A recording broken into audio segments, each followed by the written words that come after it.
बिस्मिल्लाहिर्रहमानिर्रहीम। अस्सलाम वालेकुम नाज़रीन, इरफान हाशमी आपको प्रोग्राम दो टोक में लंदन से खुशामदीद कहता हूं और इस्लामाबाद से हमारे साथ मौजूद हैं इब्राहिम राजा साहब। राजा साहब अस्सलाम वालेकुम। वालेकुम अस्सलाम।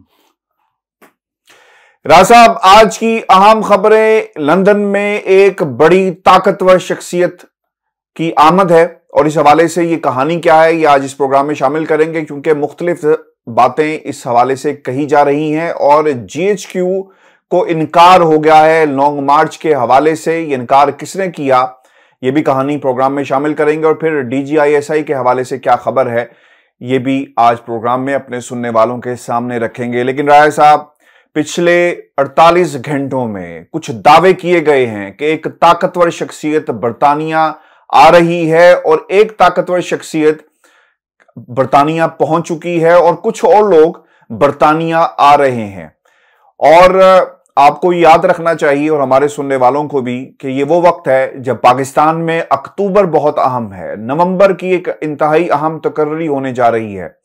और इससे पहले राय साहब, पाकिस्तान के सियासी मंजरनामे के ऊपर जो खबरें, जो ट्वीट्स और जो सोशल मीडिया के ऊपर और जो कॉलम लिखे जा रहे हैं कि इस मुल्क के अंदर नवाज शरीफ वो वजीर आजम है रहा पाकिस्तान के अंदर जिसने इस मुल्क के आर्मी चीफ को यानी 5-6 दफा उनकी तकर्रियां की हैं और अब दोबारा वही गेम जो है वो बनने जा रही है। यानी सबकी नजरें लंदन में लगी हुई हैं कि नवाज शरीफ साहब क्या फैसला करेंगे इस तकर्री के हवाले से। और आपने पहले भी देखा होगा पिछले कुछ दिनों में ये बातें कही गई नून लीग की मुतादिद कायदीन की तरफ से। शहबाज शरीफ साहब ने खुद भी ये बात कही, राना सनाउल्लाह ने कहा कि मेरे वो कायद हैं, मैं उनसे मशवरा जरूर करूंगा। लेकिन राय साहब, लंदन इस वक्त सेंटर ऑफ अटेंशन बना हुआ है, सबकी नजरें लंदन की तरफ लगी हुई हैं। ये बताएं हाशमी साहब कि इस्लामाबाद में कुछ सहाफ़ी ऐसे हैं जिनका दावा यह है कि एक ताकतवर शख्सियत लंदन पहुंच रही है।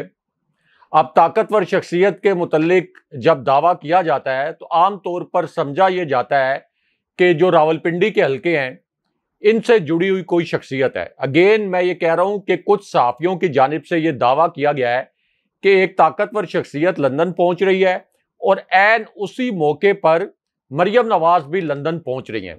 और फिर इसी दावे के एक हिस्से में यह भी कहा गया है कि ये जो ताकतवर शख्सियत हैं ये मियां नवाज शरीफ और मरियम नवाज ये मिलकर पाकिस्तान के जो सियासी मामलात हैं इस हवाले से फैसले करेंगे। इसी तरह एक और दावा यह किया गया है कि नून लीग की एक शख्सियत और ताकतवर शख्सियत से जुड़ी हुई एक और शख्सियत, यानी एक तो बराह रास्त ताकतवर शख्सियत जिसके मुताबिक कहा गया कि उसने पहुंचना है, यह कहा गया कि ताकतवर शख्सियत से जुड़ी हुई एक शख्सियत लंदन में मौजूद है। तो लंदन में ही इस वक्त चूंकि army chief general Qamar Javed Bajwa की जो मुद्दत मुलाजमत है उसके खत्म होने में तकरीबन अगर आप देखें तो नवंबर के 29 दिन और ये 26 दिन 25 दिन अक्टूबर के, तो 54-55 दिन टोटल रह गए हैं जनरल बाजवा का ये जो टेन्योर है। और इसके अंदर बड़े कलीदी फैसले होने हैं, यानी नए आर्मी चीफ की तकर्री का फैसला भी होना है।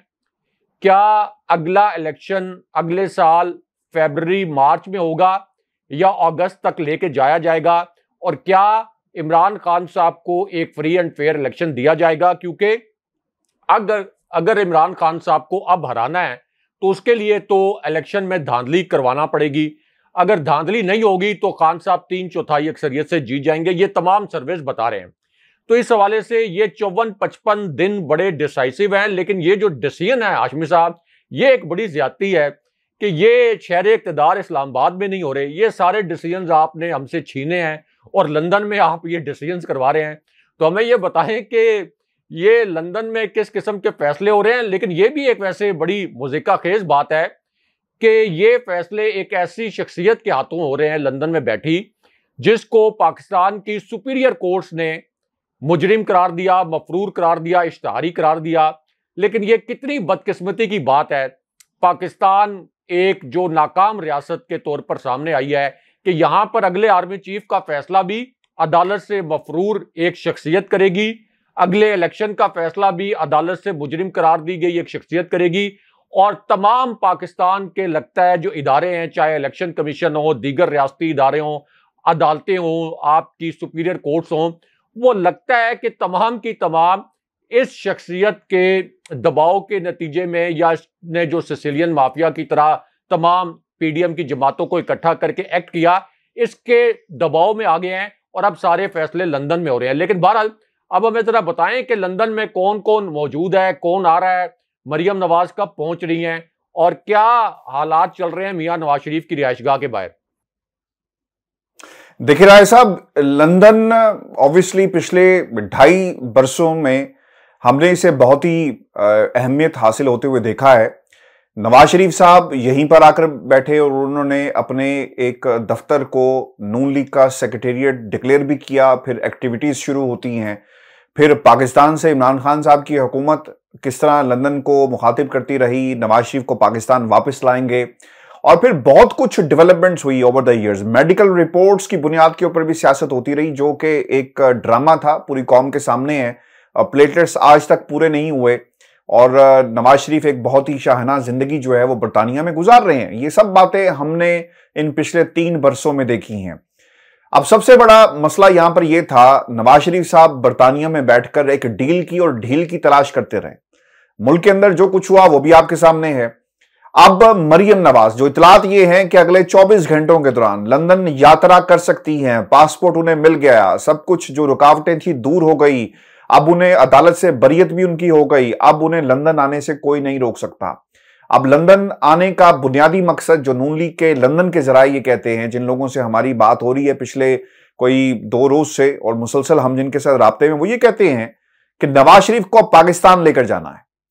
पाकिस्तान के अंदर ग्राउंड एक तैयार है। इसहाक डार साहब पाकिस्तान चले गए, एनआरओ 2, मेगा एनआरओ 2 उनको मिल गया, और फिर एक इंटरव्यू में उन्होंने ये बात कही भी है कि हमारे आइंदा इंतखाबात में जो उम्मीदवार होंगे वज़ीर आज़म के, वो नवाज शरीफ साहब होंगे, और मरियम उनके साथ साथ उनकी जो कुर्बानियां हैं उनका एक अहम रोल है पाकिस्तान मुस्लिम लीग नून के अंदर। यानी नून लीग ने मुकम्मल तौर पर इस पार्टी के ऊपर कब्जा कर लिया और शीन को अलग कर दिया। अब यह हकीकत है। अब अगले 24 घंटों में मरियम नवाज बरतानिया आएंगी, और फिर एक बात, जो जुमला उन्होंने कहा, हमें याद रखना चाहिए, क्योंकि लंदन से जो फैसला होने जा रहा है, एक दरखास्त कब दायर की जाएगी नवाज शरीफ की बरियत के हवाले से, और आज जो उन्होंने इतनी बड़े कॉन्फिडेंस के साथ ये बात कही कि एक दरखास्त की दूरी है, नवाज शरीफ साहब पाकिस्तान में होंगे और उनके साथ जो नाइंसाफियां की गई उसका अजाला किया जाएगा। मरियम का बुनियादी तौर पर बरतानिया आने का मकसद क्या है? एक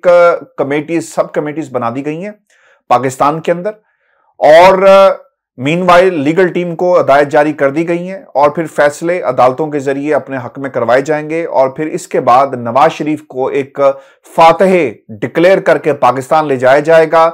एक लाहो लश्कर इनके साथ होगा, और फिर कौम के सामने यह बयानिया रखा जाएगा कि जनाब वो जो मसीहा था वो पाकिस्तान को बचाने के लिए पाकिस्तान आ चुका है। अब आपने जो जिन शख्सियात का नाम लिया, राज साहब, मैं आपको बड़ी जिम्मेदारी के साथ ये कंफर्म कर रहा हूं कि ये किसी के घर की इंतहाई अहम शख्सियत हैं जो इस वक्त बरतानिया में मौजूद हैं, और हमें अब ये कहने में राज साहब कोई आर नहीं है कि इस मुल्क के अंदर आर्मी चीफ की तकर्री होगी या तोसी होगी, इसका फैसला नवाज शरीफ ने करना है।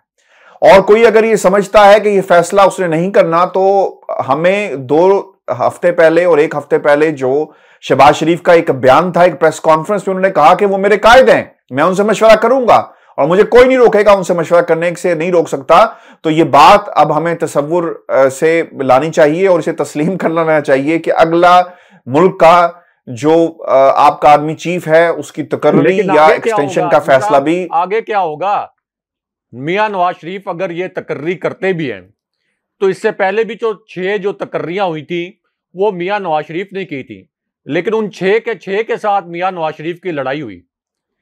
कोई एक आर्मी चीफ ऐसा नहीं है जिसके साथ मियां नवाज शरीफ की लड़ाई ना हुई हो। तो इसका मतलब यह है कि तकर्री का शौक है मियां नवाज शरीफ को, तो वो ये तकर्री भी करके देख लें। लेकिन उनका असल मकसद तो ये होता है कि जब हम किसी को आर्मी चीफ लगाएंगे, हालांकि ये जो सीनियर आपके लेफ्टिनेंट जनरल्स होते हैं, जिनमें से एक 4 स्टार जनरल बन के आर्मी चीफ बन जाता है, 3 स्टार जनरल से तरक्की पाकर 4 स्टार जनरल, और एक 3 स्टार से 4 स्टार पर तरक्की पाकर chairman joint chiefs of staff committee बन जाता है। अब ये जो 4 स्टार जनरल्स बनते हैं और आपके पूरी जो लॉट होती है सीनियर लेफ्टिनेंट जनरल्स की, जिनका नाम सीनियरिटी लिस्ट में होता है, तो इनका तो अपना एक ट्रैक रिकॉर्ड होता है, एक करियर होता है, उसके बाद ये इस मकाम पर पहुंचते हैं। लेकिन शरीफ खानदान, खास तौर पर मियां नवाज शरीफ, ये समझते हैं कि अब इनमें से किसी एक को आर्मी चीफ बनाकर मैं उस पर कुछ जाती एहसान करूंगा और इस जाती एहसान के बदले में ये मेरे सियासी मकासद पूरे करे और मेरी जमात के सियासी मकासद पूरे करे। और वो जब सियासी मकासद पूरे नहीं होते, यानी पिछली जो हमने देखी है एक ट्रैक रिकॉर्ड जो 6 चीफ्स के साथ मियां नवाज शरीफ की लड़ाई हुई है, तो वो सियासी मकासद जब पूरे नहीं होते तो फिर मियां नवाज शरीफ की लड़ाई शुरू हो जाती है। इसका मतलब यह है कि ये तकर्री अगर मियां नवाज शरीफ ने कर भी ली तो इनकी तवक्को तो ये होगी कि इनके सियासी मकासद आने वाला आर्मी चीफ पूरे करे, जो कि ट्रैक रिकॉर्ड ये है कि जब वो पूरे नहीं होते तो फिर मियां नवाज शरीफ की लड़ाई होती है। हाशमी साहब, एक और जो आपके साबिक आर्मी चीफ थे, आप देखें कि जनरल आसिफ नवाज, उनके भाई ने जो किताब लिखी, उस किताब में तो उन्होंने यहां तक लिखा कि मेरे भाई जो के साबिक आर्मी चीफ थे, उनको BMW गाड़ियां देने की ऑफर की मियां नवाज शरीफ ने, और एक मरतबा नहीं की, 2 मरतबा की। एक मरतबा लाहौर और एक मरतबा मरी में शहबाज शरीफ ने जाकर उनको चाबी थमाने की कोशिश की और ये कहा, मियां शरीफ साहब उस वक्त मरहूम नहीं थे, जिंदा थे, कि अब्बा जी की बड़ी ख्वाहिश है कि आप BMW कार ले लें। वो तो जाहिर है कि उन्होंने कार नहीं ली, वो उस किताब में मेंशन भी है, और कोई ताल्लुकात भी फिर बड़े खराब हो गए। लेकिन आप इससे अंदाजा लगा लें कि ये किस तरीके से जो आर्मी चीफ जैसा अहम तरीन ओहदा पाकिस्तान के सियासी पस मंजर में समझा जाता है, वहां भी या तो लालच देकर, रिश्वत देकर, मरूब करके, दबाव डालकर या एहसान जताकर अपने सियासी मकासद पूरे करना चाहते हैं। ये धमकी खान साहब जी, धमकियां आप धमकी भी शामिल करें जी, धमकियां भी देते हैं। मैं आपको इसकी राय साहब एक एग्जांपल देख लें। आज की जो प्रेस कॉन्फ्रेंस हुई है, इस पे चाहूंगा कि आप भी कमेंट करें। एक प्रेस कॉन्फ्रेंस में क्या बात कही गई, ये पाकिस्तानियों को समझना चाहिए। उन्होंने कहा कि इमरान खान को जनूबी पंजाब की तो सपोर्ट हो सकती है, आपने 2 जनरल्स को इन्वॉल्व कर लिया है। मरियम नवाज बकायदा पाकिस्तान आर्मी के एक जनरल को तनकीद का निशाना बना रही हैं बार बार। वो जिस तरह ये बेफैज हुआ, ये किसके बारे में बात करती हैं? वो आपके लेफ्टिनेंट जनरल फैज हमीद साहब के बारे में बात करती हैं। पेशावर से पैगामात आ रहे हैं, हम इनका बंदोबस्त कर लेंगे। जनरल फैज हमीद साहब का नाम लिया गया, बार बार नाम लिया गया।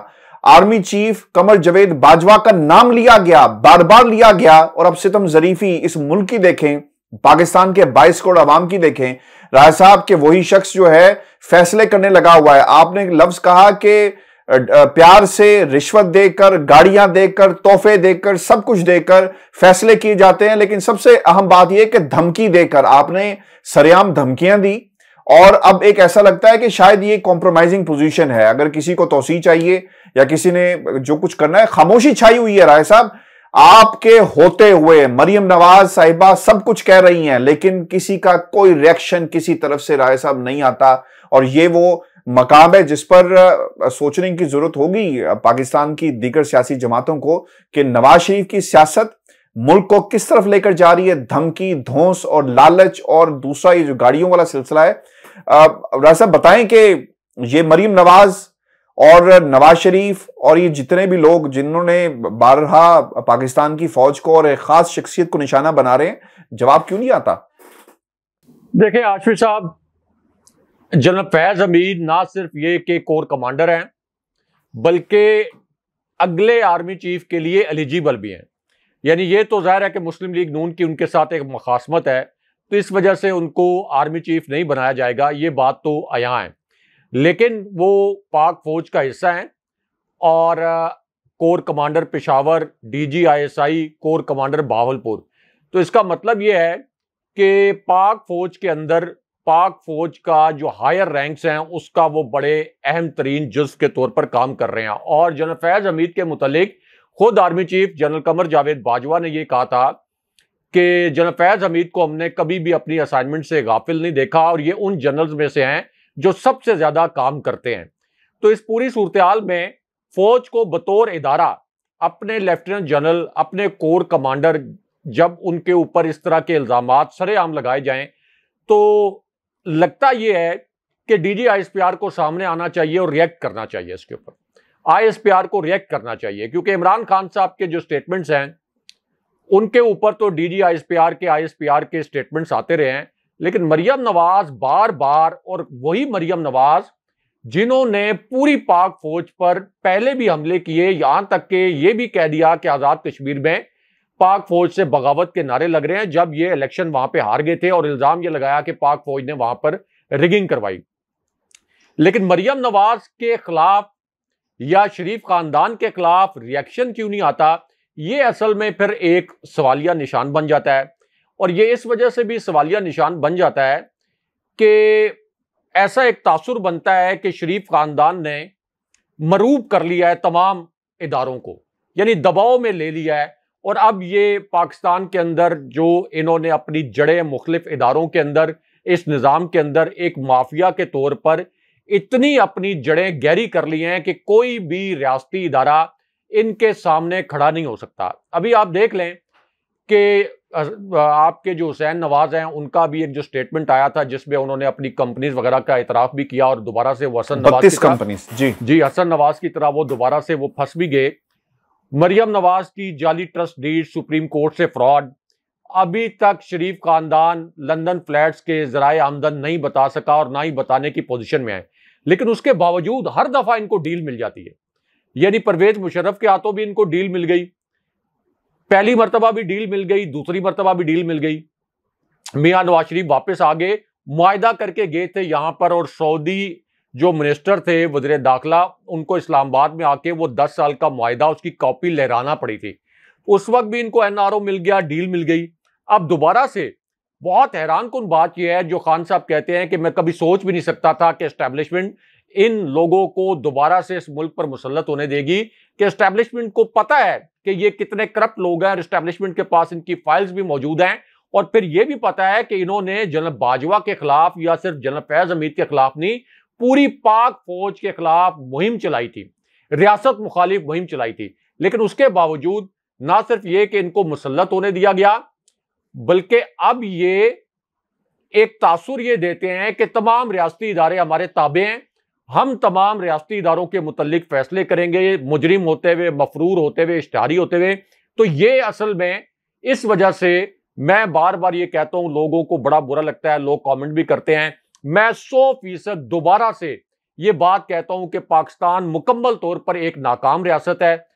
पाकिस्तान का ना कोई माजी था, ना इसका कोई हाल है, ना इसका कोई मुस्तकबिल नजर आता है। ये मुकम्मल तौर पर नाकाम रियासत है, और जिस तरह से कानून की धज्जियां यहां पे उड़ाई जाती हैं, ये आगे भी एक नाकाम रियासत रहेगी। राय साहब, अब कमेटी, आला सतही और इख्तियाराती कमेटी तश्कील दे दी गई है, जिसमें ISI और IB के डीजीज भी शामिल होंगे। तफसीलात जो सामने आई हैं, ये 12 रुकनी कमेटी होगी, और इसमें वफाकी वुज़रा में शहरी रहमान हैं, आजम नजीर तारड़ हैं, और असद महमूद और अमीनुल हक को इसमें शामिल किया गया है। नोटिफिकेशन के मुताबिक इंटर सर्विस इंटेलिजेंस के डायरेक्टर जनरल DG और director general intelligence bureau IB भी शामिल होंगे।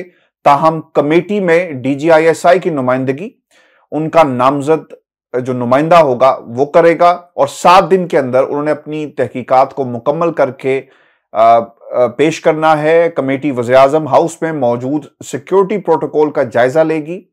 फुल प्रूफ सिक्योरिटी और डिजिटल जो सिस्टम है इसे यकीनी बनाया जाएगा। इसके अलावा कमेटी वज़ीर-ए-आज़म हाउस में ई-सेफ्टी निज़ाम का भी दोबारा जायजा लेगी, और कमेटी वज़ीर-ए-आज़म हाउस में डेटे को महफूज बनाने के लिए सिफारिशात भी देगी। राय साहब, देर नहीं होगी, कुछ राज तो निकल गए, कौमी सलामती के राज भी निकल गए, प्राइम मिनिस्टर की जो गुफ्तगू थी वो भी निकल गई, बगैर सोचे समझे कि वो इमरान खान था या नवाज शरीफ है या शहबाज शरीफ है या कोई और हो। ये प्राइम मिनिस्टर हाउस है जहां पर मुल्क की सालमियत के फैसले होते हैं, और दुश्मनों के पास इस किस्म की गुफ्तगू, न जाने ये कब से ब्रीच हो रहा होगा, और इतनी देर के बाद क्यों ख्याल आया कि जनाब ये कर दिया जाए। या फिर आपको लगता है कि ये जो कमेटी जो तश्कील दी गई, ये एक कड़ी है ऑडियो लीक्स के मामले को आगे बढ़ाने के लिए, और फिर इसको बुनियाद बनाकर इमरान खान के ऊपर गद्दारी का मुकदमा, साइफर वाले मामले को जो है उभारा जाएगा, क्योंकि कोई ना कोई तो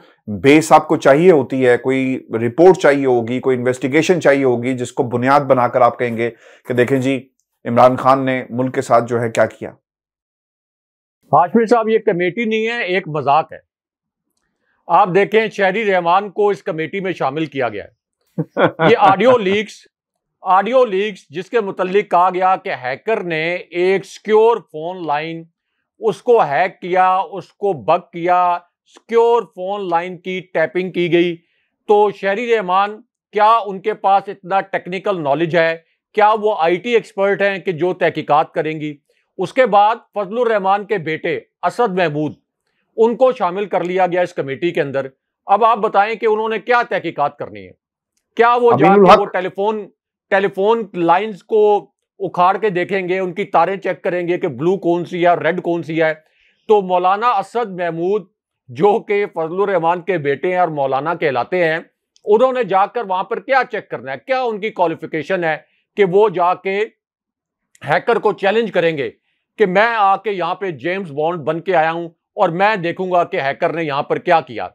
इसी तरह आप देखें कि बाकी जो कमेटी के अरकान हैं, सवाए DGISI और ISI के एक नुमाइंदे और IB के नुमाइंदे के, बाकी तमाम अरकान को शामिल करने का मकसद ये हाशमी साहब कि ये इसको एक सियासी रंग दिया जाए और इसका सारा मलबा जो है वो इमरान खान साहब पर डाल दिया जाए। यानी ये कहा जाए कि इमरान खान साहब इसके जिम्मेदार हैं। जैसे आज के दिन में आपको पता होगा कि मरियम नवाज ने जो एक और भोंडा सा ड्रामा रचाया और एक हैकर के नाम से ट्विटर पर एक अकाउंट बनाया गया और एक साइबर ऑपरेशन किया गया इमरान खान साहब और बुशरा बीबी साहिबा के खिलाफ। तो एक जाली अकाउंट बनाया गया आज, उसकी डिस्प्ले पिक्चर इस तरह से लगाई गई कि ये वही हैकर है जिसने इससे पहले प्राइम मिनिस्टर हाउस की ऑडियोज लीक की थी। उसके बाद आज ही के दिन में मरियम नवाज का जो सोशल मीडिया सेल है, इसके जाली अकाउंट्स के जरिए उसको फॉलो किया गया और यहां से फिर इमरान खान साहब और बुशरा बीबी साहिबा के खिलाफ बड़े ही घटिया किस्म के, बड़े गैर मुहज़्ज़ब, नामुनासिब किस्म के ट्वीट्स, जिनको मैं दोहराना भी मुनासिब नहीं समझता, इतने शर्मनाक किस्म के ट्वीट्स किए गए और यह तासुर किया गया कि यह हैकर जो है ये इंकशाफ कर रहा है। और कुछ चैनल्स ने उनको इंकशाफात के तौर पर चला भी दिया। यानी एक अकाउंट जो आज ही बना है जिसके कुल मिलाकर 900 फॉलोअर्स थे, जो कि मरियम नवाज के सोशल मीडिया अकाउंट के थे, ताकि इमरान खान साहब और बुशरा बीबी साहिबा के खिलाफ ये एक साइबर ऑपरेशन किया जाए। तो ये जो कमेटी बनी है, इसका मकसद तो सिर्फ ये है कि ये तमाम मलबा सियासी रंग देकर इमरान खान साहब पर डाल दिया जाए। क्योंकि देखें, इमरान खान साहब ने जब सिक्योरिटी ब्रीच की बात की तो बुशरा बीबी साहिबा की एक कॉल की भी उन्होंने बात की।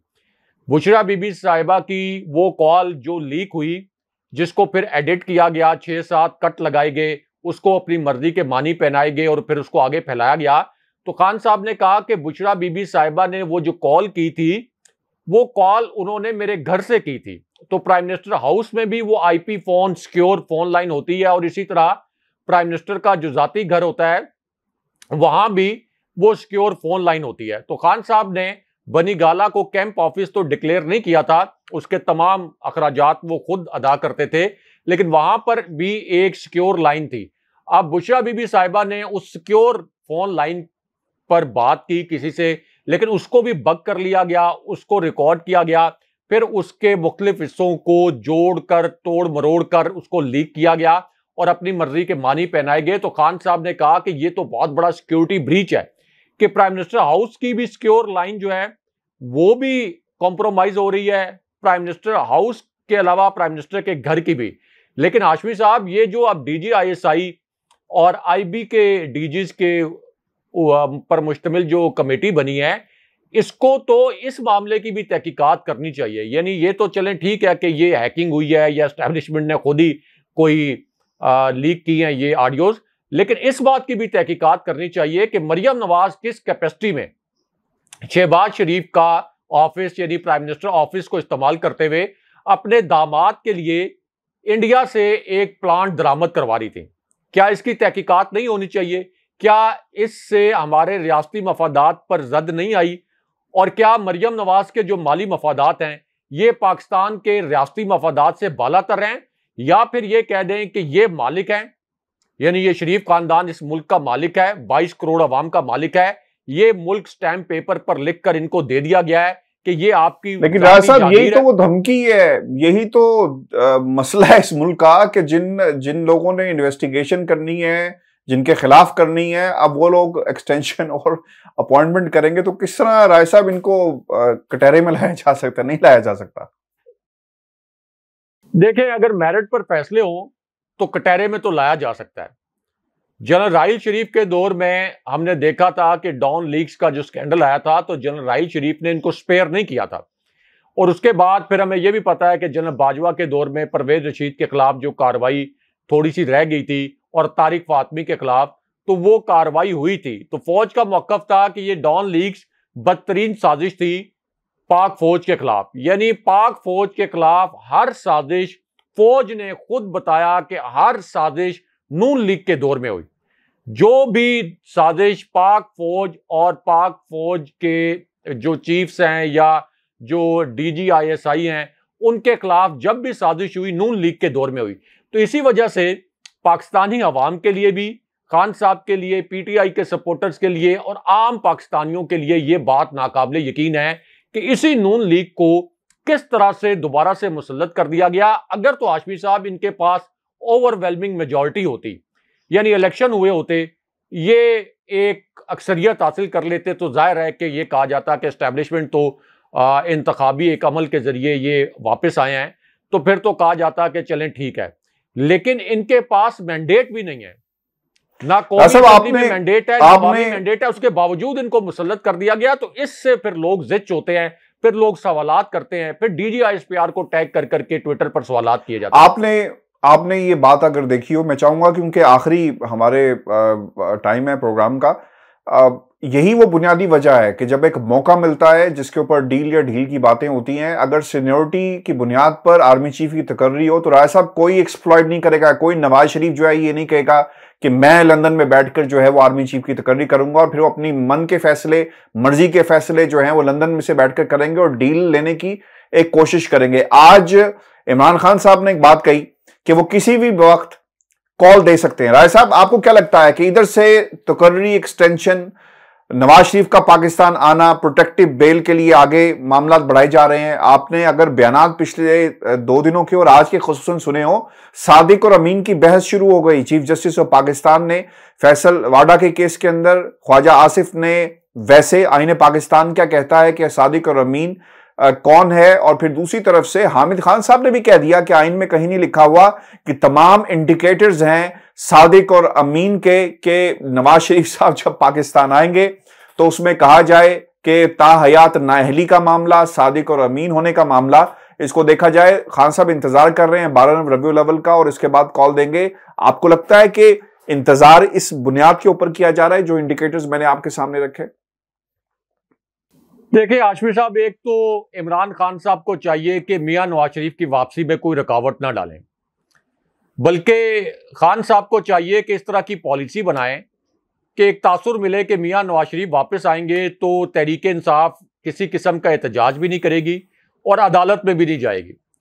उसकी वजह यह है कि मियां नवाज शरीफ के मुतल्लिक इन्होंने एक नाम नेहाद बहाना बनाया हुआ है कि मियां नवाज शरीफ आएंगे तो कैंपेन करेंगे, नून लीग में दोबारा जान डालेंगे और PTI का और इमरान खान साहब का मुकाबला मियां नवाज शरीफ कर सकते हैं। लेकिन हाशमी साहब, हकीकत यह है कि ये जो भरम है मियां नवाज शरीफ का नाम नेहाद, ये इस वक्त खान साहब की मकबूलियत इतनी ज्यादा है कि आज अगर मियां नवाज शरीफ आ जाएं तो उनका ये भरम और उनकी अपनी जाती सियासत, और उनका ये भरम दफन हो जाएगा। 1% वो वोट बैंक में नून लीग के इजाफा नहीं कर सकते, क्योंकि इस वक्त तो उनकी हुकूमत भी है, लंदन से वो एक्टिव भी हैं। तो ये जो नून लीग ने एक भरम बनाया हुआ है, एक हवा बनाया हुआ है, ये खत्म हो जाएगा। इमरान खान साहब के सामने इस वक्त कोई सियासी कुव्वत खड़ी नहीं हो सकती। मियां नवाज शरीफ आ जाएं, जो इन्होंने इलेक्शन, ज़िमनी इलेक्शन जिसको इन्होंने बहाना बना के कैंसिल कर दिया, पोस्टपोन कर दिया, वो इलेक्शन मेजरमेंट रॉड होंगे। आप देखेंगे कि उन इलेक्शन में भी खान साहब क्लीन स्वीप कर जाएंगे। तो इसका मतलब यह है कि मियां नवाज शरीफ की सियासत को हमेशा के लिए दफन करने के लिए यह जरूरी है कि मियां नवाज शरीफ यहां पे आएं और ये जो एक नाम नेहाद भरम बनाया हुआ है, इसका आप देखें कि फिर कैसे भरकस निकलता है। असल में अब इशू ये है हाशमी साहब कि अगला इलेक्शन अगर साफ और शफाफ हुआ, जब भी होगा, तो खान साहब 3/4 अक्सरियत के साथ जीतेंगे। अब असल इशू इलेक्शन से भी ज्यादा अहम यह है कि क्या साफ और शफाफ इलेक्शन होगा या नहीं होगा, क्योंकि इस वक्त अगर शरीफ खानदान को दोबारा से इक्तदार में लाना है तो फिर धांधली नहीं, धांधला करना पड़ेगा। यानी धांधला करना पड़ेगा, मैसिव लेवल पर जाकर रिगिंग करनी पड़ेगी। असल जो इस वक्त इशू है वो ये है। इस वजह से खान साहब ने ये लॉन्ग मार्च की कॉल भी दी और खान साहब अब हर मर्तबा जब ये इलेक्शन का मुतालबा करते हैं तो वो ये कहते हैं कि ना सिर्फ हमें इलेक्शन चाहिए बल्कि शफाफ इलेक्शन की गारंटी भी चाहिए। बहुत शुक्रिया साहब। व्यूअर्स, ये आज का शो था हमारा। अपने कमेंट्स भेजिएगा, चैनल को जरूर सब्सक्राइब करें। मुझे और इब्राहिम राजा को इजाजत दीजिए। अल्लाह ने के बाद।